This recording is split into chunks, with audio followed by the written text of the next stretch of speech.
ವಿಶೇಷವಾಗಿ ಈ ನಿಗಮ ಚಾನಲ್ಲು ನಮ್ಮ ರಾಜ್ಯದ 4 ಕಾರ್ಪೊರೇಷನ್ಗಳ ಸಂಬಂಧಪಟ್ಟ ಹಾಗೆ ಇಲ್ಲಿರ್ತಕ್ಕಂಥ ನೌಕರರ ಕುಂದುಕೊರತೆಗಳು ಮತ್ತು ಸಾರ್ವಜನಿಕರಿಂದ ಬಂದಂಥ ದೂರುಗಳನ್ನು ಇಲ್ಲಿರ್ತಕ್ಕಂಥ ಆಡಳಿತ ಮಂಡಳಿಯವರಿಗೆ ತಲುಪಿಸೋದ್ರ ಮುಖಾಂತರ ಸಾರ್ವಜನಿಕರಿಗೆ ಅವ್ರದ್ದೇ ಆದ ಇದನ್ನು ತಾವೆಲ್ಲ ಕೂಡ ಸಬ್ಸ್ಕ್ರೈಬ್ ಮಾಡಿ ಇದನ್ನು ಆಗಾಗ ನೋಡ್ತಾ ಇರಿ.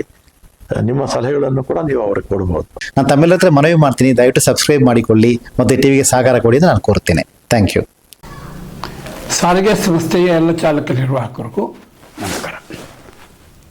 ನಾನು ಈ ಅಪಘಾತ ಪ್ರಕರಣಗಳ ನಿರ್ವಹಣೆಯ ಬಗ್ಗೆ ನಮ್ಮ ಅಧಿಕಾರಿಗಳ ಧೋರಣೆಯನ್ನು ಕುರಿತು ಒಂದು ಉದಾಹರಣೆಯನ್ನು ಇವತ್ತು ಕೊಡಲಿಕ್ಕೆ ಬಯಸ್ತೇನೆ. ದಿನಾಂಕ 22/5/26 ಮೇ ತಿಂಗಳಲ್ಲಿ ಮಳೆ ಆವತ್ತು ಜಾಸ್ತಿ ಬರ್ತಿತ್ತು. ಒಂದು ಬಸ್ಸು, ಅದು F6456 ಅಂತ ಹೇಳಿ 282ನಲ್ಲಿ ಆಪ್ರೇಟ್ ಆಗ್ತಿತ್ತು. ಬಸ್ ಬರ್ತಾ ಇರುವಾಗ ದಾರಿನಲ್ಲಿ ಒಂದು ಮರದ ಕೊಂಬೆ ನಮ್ಮ ಬಸ್ಸಿನ ಮೇಲೆ ಬಿದ್ದೋಗುತ್ತೆ. ಸರಿ ಏನು ಅಂತ ನಿಲ್ಲಿಸಿ ಅದರದ್ದೆಲ್ಲ ಫೋಟೋ ತೆಗೆದುಕೊಂಡು ಯಾಕಾಯಿತು ಇದೆಲ್ಲ ನೋಡಿ ಆದಮೇಲೆ ಡಿಪೋಗೆ ಬಂದು ಅವರು ಡ್ರೈವರು ಆ ಫೋಟೋ ತೋರಿಸಿ, ಈಗ ಮಳೆಯಲ್ಲಿ ಬರ್ತಾ ಇರಬೇಕಾಗಿದ್ರೆ ಮರದ ಕೊಂಬೆ ನಮ್ಮ ಬಸ್ಸಿನಲ್ಲಿ ಬಿತ್ತು, ಒಂದು ಸಣ್ಣ ಡೆಂಟ್ ಆಗಿದೆ ಮೇಲೆ ಟಾಪು ಇದರಲ್ಲಿ ಅನ್ನೋ ಒಂದು ಎಲ್ಲ ತೋರಿಸಿ ಹೇಳ್ದ. ಆಯಿತು, ಅದೇನು ಅಂತಹ ಗಮನಾರ್ಹ ಅಲ್ಲ ಅನ್ನೋ ಕಾರಣಕ್ಕೆ ಅದನ್ನು ಇದಾದರೂ ಆಯಿತು, ಹಾಗೆ ಬಸ್ ಓಡ್ತಿತ್ತು. ಆಮೇಲೆ ಯಾವ ಒತ್ತಡುವ ಏನು ಕಥೆನೋ 25ನೇ ತಾರೀಕು ಅಲ್ಲಿ ಪ್ರತಿ ಡಿಪೋದಲ್ಲಿ ಒಬ್ಬರು ಹವಾಲ್ದಾರ್ ಅಂತ ಇರ್ತಾರೆ. ಆ ಹವಾಲ್ದಾರು ಡಿಪೋ ಮ್ಯಾನೇಜರ್ಗೆ ಆ ಬಸ್ಸು ಮೇಲೆ ಮರದ್ದು ಕೊಂಬೆ ಬಿದ್ದು ಒಂದು ಸ್ವಲ್ಪ ಡೆಂಟ್ ಆಗಿದೆ ಇತ್ಯಾದಿ ಬಗ್ಗೆ ರಿಪೋರ್ಟ್ ಕೊಟ್ಟಿದ್ದಾರೆ. ಆದರೆ ಯಾವತ್ತೂ ಬಿತ್ತು ಯಾವುದು ಇದೆಲ್ಲ ಹೇಳ್ಬೇಕಾದ ಸಂದರ್ಭದಲ್ಲಿ ಅವರಿಗೆ 22ನೇ ತಾರೀಕು ಆಗಿದ್ದು ಇನ್ಸಿಡೆಂಟ್ ಬಗ್ಗೆ 25ನೇ ತಾರೀಕು ಹೇಳೋಕ್ಕೆ ಒಂದು ಗೊಂದಲ ಆದ ಹಿನ್ನೆಲೆಯಲ್ಲಿ 29ನೇ ತಾರೀಕು ಬಸ್ಸು ಒಳಗೆ ಬರ್ತಾ ಇದ್ದಾಗ ಗೇಟ್ ಚೆಕ್ ಹತ್ರ ಬಸ್ ಚೆಕ್ ಮಾಡಿದ್ವಿ. ಆಮೇಲೆ ಡೆಂಟ್ ಆಗಿತ್ತು, ಒಂದು ಗ್ಲಾಸು ದೊಡ್ಡ ಗ್ಲಾಸು ಸೀಳಿತ್ತು ಇತ್ಯಾದಿ ಬಗ್ಗೆ ಒಂದು ರಿಪೋರ್ಟ್ ಕೊಡ್ತಾರೆ. ಯಾರೋ ಸತೀಶ್ ಅಂತ ಏನು ಹವಾಲ್ದಾರ್. ಆಯಿತು, ಆ ರಿಪೋರ್ಟಿನ ಆಧಾರದ ಮೇಲೆ ಅಲ್ಲಿ ನಮ್ಮ ಉತ್ತರ ವಲಯಾಧಿಕಾರಿ ಅವರಿಗೆ ಈಗ ಡಿವಿಷನಲ್ ಕಂಟ್ರೋಲರ್ ಅಂತ ಹೇಳ್ತಾರೆ. ಆ BMTCನಲ್ಲಿ ಒಂದು ವಿಚಿತ್ರವಾದ ಪರಿಸ್ಥಿತಿ ಇದೆ. ಅದೇನಪ್ಪ ಅಂತಂದರೆ BMTCಯನ್ನು 5 ವಲಯಗಳಾಗಿ ವಿಂಗಡಿಸಿ ಅದಕ್ಕೆ ಒಬ್ಬ ಏನು ಮುಖ್ಯಸ್ಥರಿದ್ದಾರೆ ಅವರು ವಲಯಾಧಿಕಾರಿಗಳಾಗಿದ್ದರೂ ಸಹ ಅವರಿಗೆ ಯಾವುದೇ ಅಪ್ರೂವಲ್ ಇಲ್ಲದೇನೆ ಡಿವಿಷನಲ್ ಕಂಟ್ರೋಲರ್ಗೆ ಇರುವ ಅಧಿಕಾರವನ್ನು ಚಲಾಯಿಸೋದಕ್ಕೆ ಅವಕಾಶ ಮಾಡಿಕೊಟ್ಟಿದ್ದಾರೆ.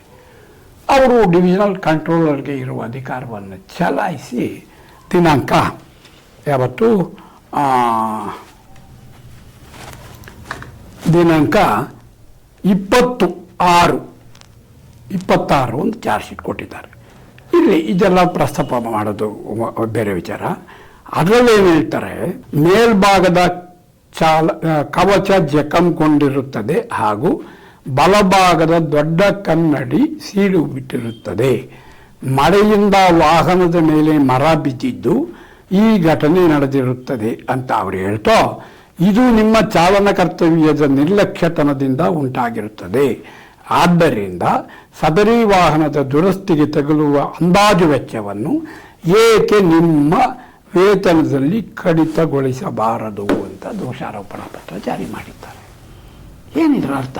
ಆಮೇಲೆ ಉತ್ತರ ಕೊಡುವಾಗ ಹೇಳಿದ್ವಿ, ನಾವು ಫಸ್ಟ್ ದಿವಸ ನಿನ್ನೆ ಎಲ್ಲರ ಗಮನಕ್ಕೂ ತಂದಿದ್ದೀವಿ, ಅದ್ರ ಫೋಟೋ ತೆಗೆದಿದ್ದೀವಿ, ಫೋಟೋ ಎಲ್ಲ ನಿಮ್ಮ ಹತ್ರ ಇದೆ, ಎಲ್ಲ ನೋಡಿ ಒಂದು ವಾರದ ನಂತರ ರಿಪೋರ್ಟ್ ಹಾಕೋದು, ಮತ್ತು ಮುಂದಿನ 1 ತಿಂಗಳ ನಂತರ ಈ ಚಾರ್ಜ್ ಶೀಟ್ ಕೊಡೋದು.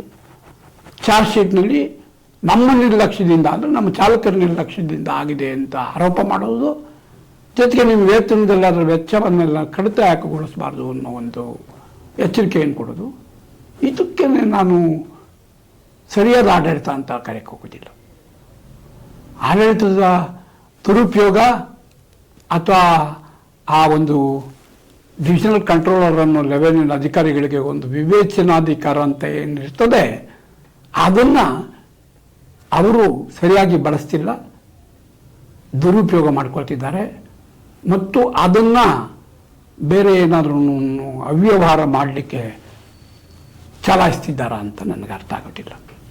ಮೂಲಭೂತವಾಗಿ ನಾನು ಇನ್ನೊಂದು ಹೇಳ್ತೇನೆ, ಸಾರಿಗೆ ಸಂಸ್ಥೆಯ ಬಸ್ಸುಗಳಿಗೆ ವಿಮಾ ರಕ್ಷಣೆ ಪಡೆಯುವುದರಿಂದ ವಿನಾಯಿತಿ ಪಡೆಯಲಾಗಿದೆ. ಉದಾಹರಣೆಗೆ ಸಾವಿರಾರು ಬಸ್ಸುಗಳಿರುವ ನಮ್ಮ ಸಂಸ್ಥೆಯ ಎಲ್ಲ ಬಸ್ಸುಗಳಿಗೂ ಇನ್ಶೂರೆನ್ಸ್ ಮಾಡಿಸಿದ್ದರೆ ಇನ್ಶೂರೆನ್ಸ್ ಕಂಪ್ನಿಯವರು ಇಂತಹ ಎಲ್ಲ ವೆಚ್ಚಗಳಿರ್ಬೋದು, ಯಾವುದಾದ್ರೂ ಆಕ್ಸಿಡೆಂಟ್ ಆದಾಗ ಅದಕ್ಕೆ ಪರಿಹಾರ ಇರ್ಬೋದು, ಇತ್ಯಾದಿ ಇತ್ಯಾದಿ ಎಲ್ಲವನ್ನು ಅವ್ರು ಬೇರೆ ಮಾಡ್ತಿದ್ರು. ಹಾಗಾಗಿ ಮಾಡಬೇಕಾಗಿದ್ದು ಇಷ್ಟೇನೆ, ಅದಕ್ಕೆ ಪ್ರೀಮಿಯಂ ಅಂತ ಏನಿರುತ್ತೆ ಅದನ್ನು ನಿಯಮಿತವಾಗಿ ಕಟ್ಕೊಂಡು ಹೋಗೋದು. ಅಂಥ ಪ್ರೀಮಿಯಂ ಕಟ್ಕೊಂಡು ಹೋದಾಗ ಆ ಒಂದು ದುರಸ್ತಿ ವೆಚ್ಚ ಇರ್ಬೋದು, ನಷ್ಟ ಪರಿಹಾರ ಇರ್ಬೋದು, ಜೀವಹಾನಿ ಆಗಿದ್ದಿರ್ಬೋದು, ಏನಕ್ಕಾದ್ರೂ ಇನ್ಶೂರೆನ್ಸ್ ಕಂಪ್ನಿಯವರು ಕೊಡ್ತಾರೆ. ಆದರೆ ಇನ್ಶೂರೆನ್ಸ್ ಮಾಡಿಸಿಲ್ಲ, ಅದರಿಂದ ವಿನಾಯಿತಿ ತೊಗೊಂಡಿದ್ದಾರೆ. ಉದ್ದೇಶ ಏನು ಗೊತ್ತೇನೋ, ಅಷ್ಟೊಂದು ಪ್ರೀಮಿಯಮ್ಮನ್ನು ತುಂಬುವುದಕ್ಕೆ ದೊಡ್ಡ ಖರ್ಚು ಬರುತ್ತೆ, ಬೇಡ ನಾವೇನು ಸ್ವಲ್ಪ ಎಚ್ಚರಿಕೆಯಿಂದ ಮಾಡ್ತೇವೆ, ಸಣ್ಣ ಪುಟ್ಟ ನಷ್ಟ ಪರಿಹಾರ MVC ಕೋರ್ಟಲ್ಲಿ ನಾವು ಕೊಡ್ತೇವೆ, ನಾವೇ ಪೇ ಮಾಡ್ತೇವೆ ಈ ಅಂತ ಹೇಳಿ ಇವರು ಎಕ್ಸೆಪ್ಷನ್ ತಗೊಂಡಿದ್ದಾರೆ. ಅಂಥ ಎಕ್ಸೆಪ್ಷನ್ ತಗೊಂಡಿದ್ದ ಜನ ಆನಂತರ ಮಳೆ ಬಂದಾಗ ರೆಂಬೆ ಬಿತ್ತು ಅನ್ನೋ ಕಾರಣಕ್ಕೆ ಡೆಂಟ್ ಆಗಿದ್ದ ವಿಚಾರದ ಮೇಲೆ ಆಗಿದ್ದ ಏನಿಲ್ಲ, ಅದೆಲ್ಲರೂ ವಿತಿನ್ ಹಾಫ್ ಆನ್ ಅವರ್ ಕೆಲಸ ಇರದೇ ಇದ್ದು ಮೆಕ್ಯಾನಿಕ್ಗಳು ಬಾಡಿ ಬಿಲ್ಟ್ ಮಾಡುವ ಸೆಕ್ಷನ್ ಅವರು ಅದು ಏನಿದ್ರು ಅದನ್ನು ಸ್ವಲ್ಪ ಸರಿ ಮಾಡ್ತಾರೆ. ಅದೇ 1 ಅವರ್ ಕೆಲಸ, ಅದಕ್ಕೆ ಎಕ್ಸ್ಟ್ರಾ ಏನು ಇಕ್ವಿಪ್ಮೆಂಟ್ಸ್ ಏನು ಹಾಕಬೇಕಾಗಿದ್ದಿಲ್ಲ, ಸ್ಪೇರ್ಸ್ ಬೇಕಾಗಿಲ್ಲ. ಇಷ್ಟು ಲೀಸು ಎಕ್ಸ್ಪೆನ್ಸನ್ನು ಸಹ ಅವರು ಡ್ರೈವರ್ ವೇತನದಲ್ಲಿ ವಸೂಲು ಮಾಡ್ತಾರೆ ಬಿಡ್ತಾರೆ, ಅದು ಬೇರೆ ವಿಚಾರ. ವಸೂಲು ಮಾಡ್ತೀವಿ ಅನ್ನೋ ಬೆದರಿಕೆ ಇದೆಯಲ್ಲ, ಅದಕ್ಕೆ ವಸೂಲು ಮಾಡಬೇಡಿ ಅಂತ ಹೇಳ್ಬೇಕಾ? ವಸೂಲು ಮಾಡಿ ಎಷ್ಟು ಬೇಕಾದ್ರು ಅಂತ ಹೇಳ್ಬೇಕಾ? ಅಂಥ ವಸೂಲು ಮಾಡೋಕ್ಕೆ ಅವಕಾಶ ಸಿಕ್ಕಿದಾಗ ಸಂದರ್ಭವನ್ನು ಹೆಂಗೆ ಬಳಸ್ಕೊಳ್ತಿದ್ದಾರೆ ಗೊತ್ತಾ? ಅದಕ್ಕೆ ಏನಾದ್ರು ಆ ಡೆಂಟ್ ಆಗಿದ್ರೆ ಆ ಕಂಪ್ಲೀಟ್ ಶೀಟ್ನ ತೆಗೆದು ಬೇರೆ ಶೀಟ್ ಹಾಕ್ತಾರೆ. ಆ ಶೀಟ್ ಆಗಿದ್ದಕ್ಕೆ ಎಷ್ಟು ಏನು ಕಾರ್ಮಿಕರನ್ನು ಬಳಸ್ತಾರೆ, ಅವ್ರಿಗೆ ಎಷ್ಟು ಹೊತ್ತು ಆ ಕೆಲಸ ಮಾಡ್ತಾರೆ ಅಷ್ಟು ಸಂಬಳವನ್ನು ಇದಕ್ಕೆ ಹಾಕ್ತಾರೆ. ಅದಕ್ಕೆ ಜಾಬ್ ಕಾರ್ಡ್ ಅಂತ ಹೇಳ್ತಾರೆ. 10 ರೂಪಾಯಿ ಆಗೋ ಕೆಲಸಕ್ಕೆ 50-500 ಆಗುತ್ತೆ. ಅದರಲ್ಲಿ ವಸೂಲು ಮಾಡಿ ಅಂತ ಬಿಡಬೇಕಾ? ಚಾಲಕರು ಏನು ಕೆಲಸ ಮಾಡುವುದು ಹಗಲು ರಾತ್ರಿ ಕಣ್ಣಿಗೆ ಎಣ್ಣೆ ಬಿಟ್ಕೊಂಡು ಇವ್ರಿಗೆ ಪರಿಹಾರಗಳು ಕೊಡೋಕ್ಕ? ಹೆಂಡತಿ ಮಕ್ಕಳು ಸಾಕೋದಕ್ಕ? ಇದನ್ನೆಲ್ಲ ಮ್ಯಾನೇಜ್ಮೆಂಟ್ ಸೀರಿಯಸ್ ಆಗಿ ಪರಿಷ್ಕರಣೆ ಮಾಡ್ಕೋಬೇಕು. ಇಲ್ಲದೆ ಹೋದರೆ ಇದನ್ನೆಲ್ಲ ನಾವು ತರ್ತಾ ಇರ್ತೀವಿ ಹೊರಗೆ.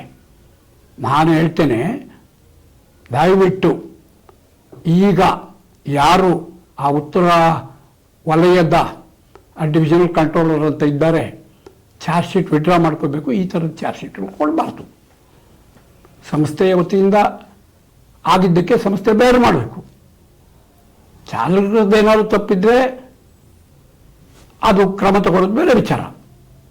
ಆಯಿತು, ಮಳೆ ಬರುವಾಗ ರೆಂಬೆ ಬಿದ್ದರೆ ಅದರಲ್ಲಿ ಚಾಲಕರದ್ದು ಏನು ತಪ್ಪು ಹೇಳಕ್ಕಾಗತ್ತೆ? ಅಕಸ್ಮಾತ್ ಮಳೆ ಬರ್ತಾ ಇದೆ, ನಾವು ಮರದ ಕೆಳಗೆ ಮಳೆ ಬರೋವಾಗ ರಕ್ಷಣೆಗೆ ನಿಲ್ತೀವಲ್ಲ ಪಾದಚಾರಿಗಳು, ಆ ರೀತಿ ಬಸ್ಸನ್ನು ಮರದ ಕೆಳಗೆ ನಿಲ್ಲಿಸ್ಕೊಂಡಿದ್ರೆ, ದೊಡ್ಡದಾಗಿ ಗಾಳಿ ಬಂದು ಬಿದ್ದಿದ್ರೆ ಹೇಳೋಣ.